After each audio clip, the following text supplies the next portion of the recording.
Hey, welcome back to phazertech. So today I'll be wrapping up my guide on DIY guitar pedal clones, and I'll be showing how I create the graphics and paint the metal enclosure before finally installing the circuit. If you haven't seen the first two videos of this guide, then I suggest you check them out. The first video was an introduction that covered a lot of topics, including how to purchase the correct parts. The second video focused on building and soldering the circuit board, and to demonstrate the process I built a Fuzz Factory clone as an example. Now there's a few different ways to approach the graphics, it all depends what you're trying to accomplish.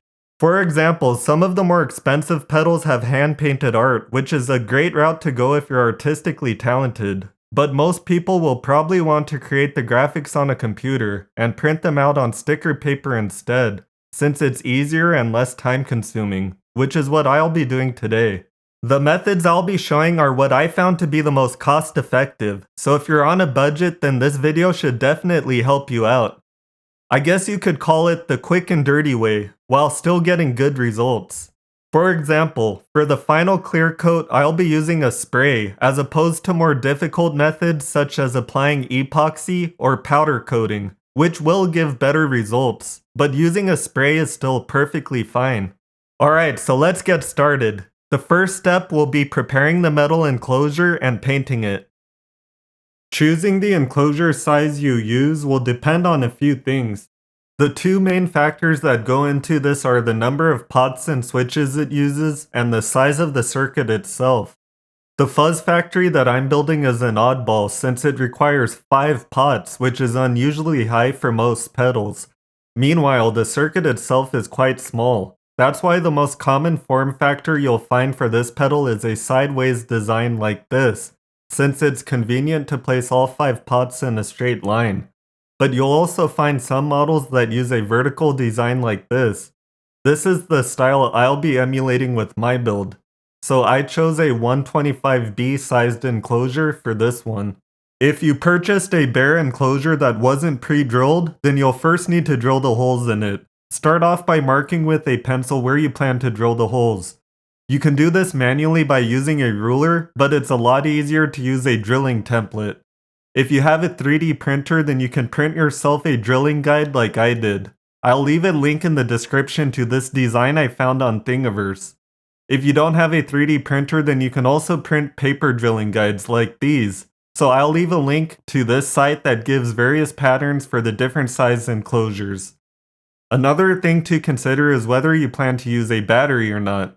The pedals that place the foot switch at the very bottom don't leave room for a battery, while pedals like this that place the foot switch higher up have space for a battery at the bottom.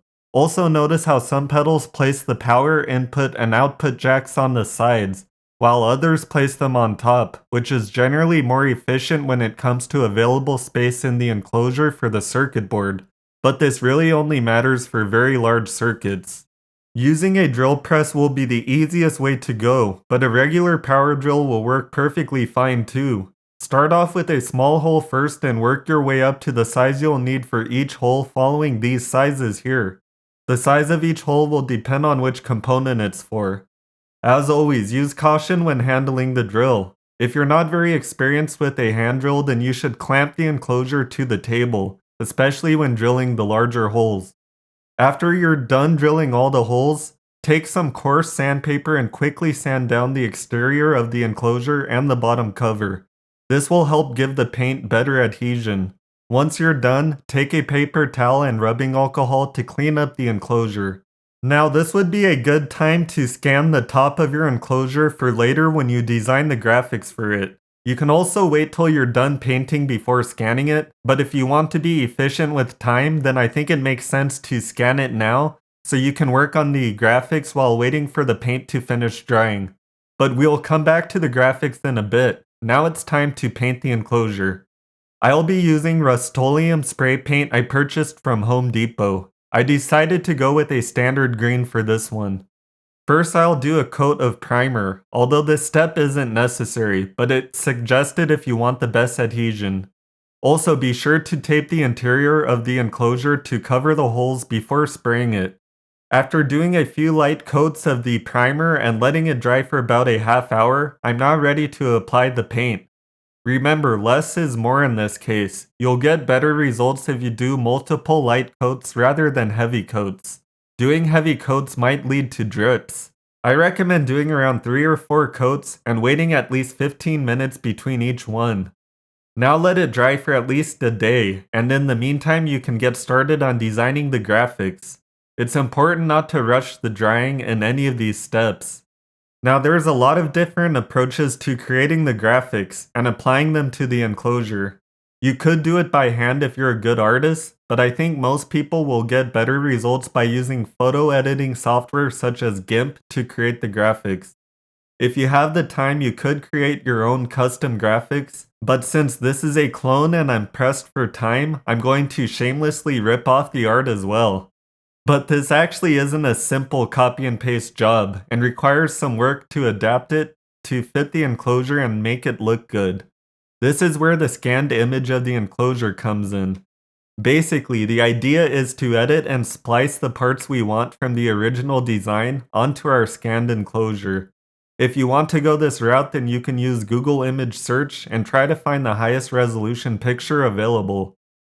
I typically use vinyl sticker paper as opposed to transparent sticker paper or water slides, but it all depends on what sort of look you're going for. The downside to using clear sticker paper is all the colors you want to print will be shaded by the color of your enclosure, but this will still work well if you paint the enclosure with a light color, especially white. The downside to using solid white paper like I'm doing today is that it's difficult to match the color of your enclosure if you wanted the sticker background to match it. Another option is water slide decal paper, which gives good results from what I've seen, but I haven't tried it myself since it takes more effort to apply it to the pedal. Now this video isn't meant to be a guide on how to use photo editing tools, but I'll quickly go over the steps I did and explain the overall process of how I do it. The first thing you should do in your editing software is scale up the image from the picture you downloaded so that it perfectly matches the size of your enclosure, which is around 2.5 inches or 60 centimeters wide in this case. After that, the next step is to remove the solid background color from the original graphics, since it uses an off green that's different from the green I painted my enclosure. After removing the background color, I can begin moving things around.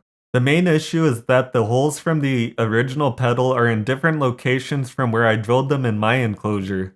This includes the holes for the pots as well as the hole for the foot switch and LED, which both need to be moved down to accommodate my enclosure.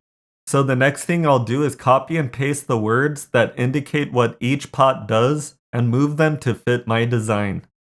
Now I'll need to do the same thing with the foot switch hole. However, there's a bigger problem. There's a hole in the graphics where the foot switch originally was. So this is an example where I'll need to repair the picture by drawing in the design myself. First I'll redraw the sun, and then fix the rays coming out of it. Finally, I'm gonna touch up the image by making some of the colors brighter, and also fill in the gray colors that got removed from the factory when I removed the background earlier. The final step is filling in the background with a color that's similar to the green I painted my enclosure. It's actually quite difficult to match the color exactly, unless you spend time calibrating the color profiles for both your monitor and your printer, which I haven't done. To make things a little easier, I'm going to scan my pedal again so I can grab its color and use it to fill in the background. Typically when printing things out, the colors are darker and more saturated in the print compared to how it looks on the monitor. To help mitigate this, I'm going to brighten up the green a little bit before printing it. Now it's done and it's looking good so far. And as you can see, it overlays the scanned image of my enclosure almost perfectly. Now I'm ready to print. After printing, be sure to let it dry for at least a day or it might get smeared when handling it. In the meantime, I'm going to wet sand the top of the enclosure a bit, just to make sure the surface is really smooth before applying the sticker to it. This step isn't exactly necessary, and you should still get good results either way, but it's possible there will be tiny gaps along the edges that can allow the clear coat to seep under the sticker once we get to that step. If you decide to wet sand, then I recommend using fine sandpaper of around 1000 grit, and be very gentle when you're doing it. You don't want to overdo it or you'll end up scraping paint off. Now the print is dry, so I'll cut it out and carefully apply it to the enclosure. Then use an X-Acto knife to cut out the holes in the sticker paper. I could have spent a bit more time trying to get the background color to match the exact shade of green that my enclosure is, but it's close enough and the rest of the picture looks great in my opinion. Now I'm ready to apply the clear coat. If you're using a spray like I am, then you'll want to follow the same steps as when painting it. Putting tape in the interior to cover the holes, and doing several light coats at least 15 minutes apart. Then let it dry for at least a day again. Honestly, there are plenty better options than the Rust-Oleum crystal clear enamel I'm using today, but that's what I have laying around the house right now, and it gives good enough results.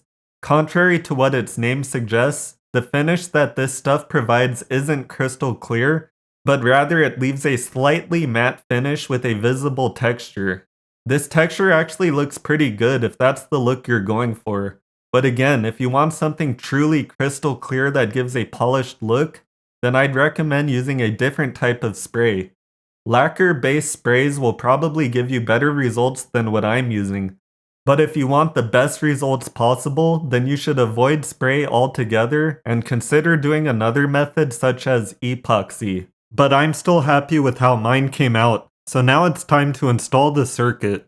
The first thing you'll want to do is install the DC jack, since this is the one component that needs to be installed first before soldering wires to it.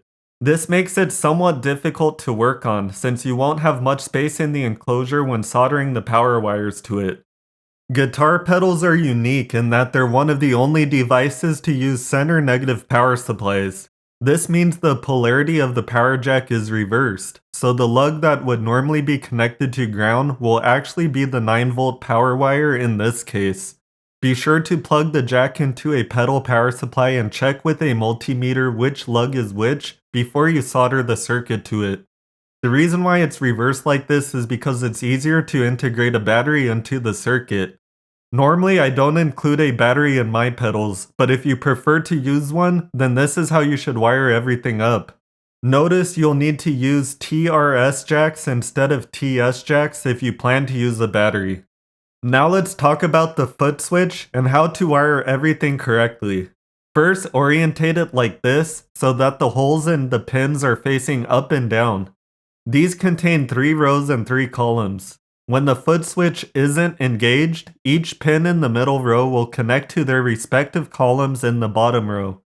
When you press the foot switch to engage it, then the bottom row is disconnected and the middle row will connect to the top row instead. You should use a multimeter and test for continuity to know which rows are currently connected so you can orientate the switch correctly. Now this is how you'll wire the components to it. The first column of the middle row will connect to the input jack, and the middle column of the middle row will connect to the output jack. The input to the circuit will connect to the first column of the top row, and the output from the circuit will connect to the middle column of the top row. First and second pin in the bottom row are connected together. This means when the switch is not engaged, the signal coming from the input jack will simply go straight to the output jack. And when the switch is engaged, the signal will instead flow through the circuit first before going to the output jack. Now we can use the remaining pins to control the LED.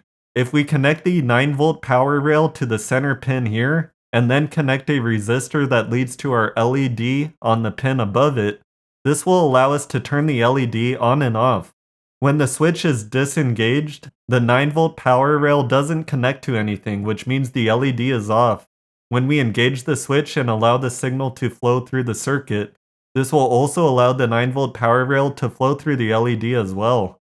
After wiring everything up like I just showed, be sure to connect the ground to the sleeve pin on your input and output jacks. Also be sure to ground the appropriate pin on the LED as well.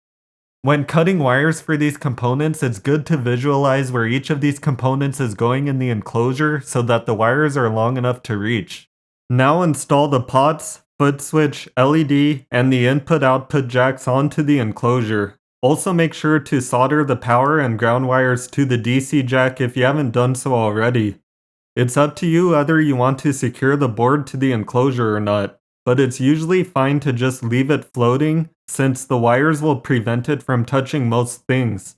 But sometimes I like to put electrical tape on the pots and enclosure just to be sure they don't make contact with the board.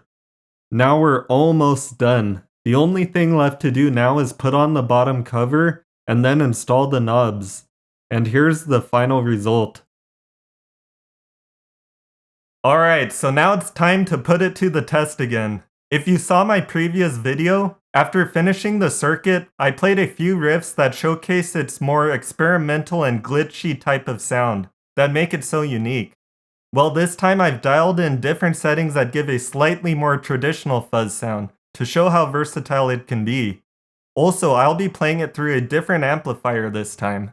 This is a 5-watt all-tube head from Custom, which I further customized myself with a few mods. It's perfect for bedroom practice and gets surprisingly loud for only 5 watts. So here's how it sounds without the pedal.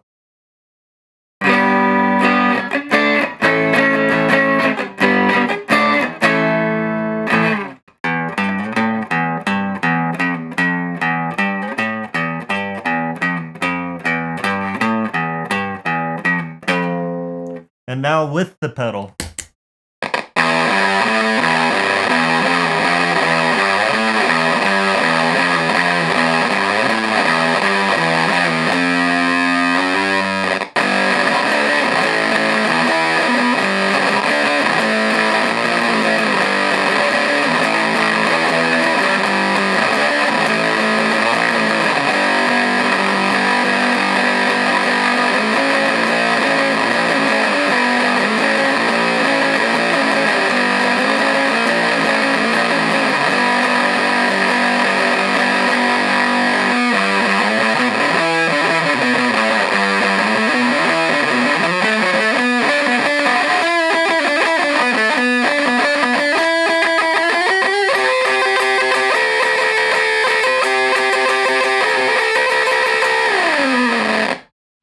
Well, that wraps up my guide on creating your own guitar pedal clones. Building your own gear can be a lot of work, but it pays off in the end, especially considering how much these pedals retail for.